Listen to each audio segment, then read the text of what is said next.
नमस्कार, आशा कुकिंगमध्ये तुमचं सर्वांचं स्वागत आहे. बाजारमधली महागडी रबडी खाण्यापेक्षा घरी बनवा रामफळाची रबडी. तर चला बनवूया. इथं मी 2 रामफळ होते, मी एकाच रामफळाची रबडी बनवणार आहे. इथं ड्रायफ्रूट्स घेतला आहे, काजू आणि बदाम आणि थोडीशी साखर. तर इथं मी अर्धा लिटर दूध घेतलं आहे. याला मंद आचेवर शिजवून घ्यायचं आहे. त्याचं पाव लिटर दूध करायचं आहे घट्ट. आणि इथं बघा मी रामफळ आणि उकडलं आहे. त्याची वरची साल काढून घ्यायची आहे सर्व.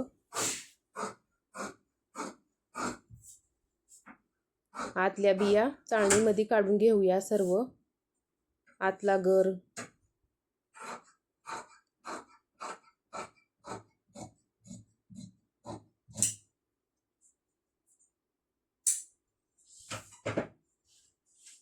इथं मी सर्व काढून घेतला आहे, साल वगैरे. आत साल टाकायची नाही, नाहीतर करवट लागेल. आतला गर काढून घ्यायचा आहे. चाळणीच्या साह्यानं मी इथं एका वाटीनं बारीक करून घेत आहे. जसं आपण पुरण कसं गाळता तसं गाळायचं आहे. याला पण आतल्या बिया काढून घेऊया.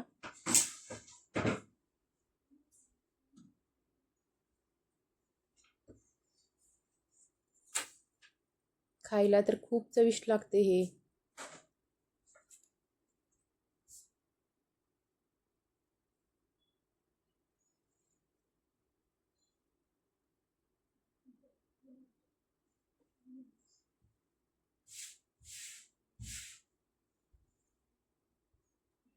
तर इथं मी तयार केला आहे गर सर्व. एवढा जास्त झाला आहे गर एका रामफळाचा. तर इथं दूध पण आटत आलं आहे. यामध्ये साखर टाकूया. तुम्हाला जास्त गोडा हवा असेल तर तुम्ही जास्त टाकू शकता. मी इथं अर्धी वाटी टाकला आहे. ड्रायफ्रूट्स टाकायचे आहेत आत. बदाम काजू बारीक करून घेतला आहे. याला मिक्स करून घेऊया.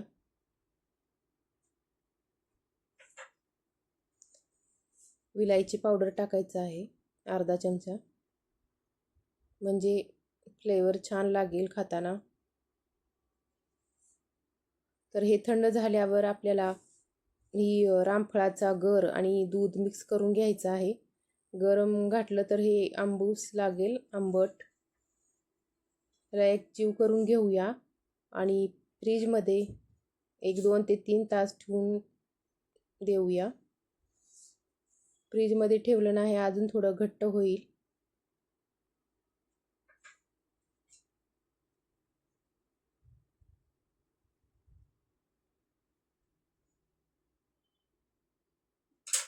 एका बाउलमध्ये काढून घेतला आहे.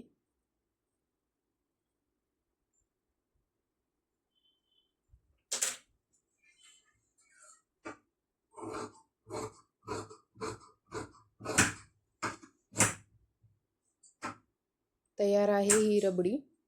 खूप छान झाली आहे रामफळाची रबडी. तुम्ही पण असं करून बघा.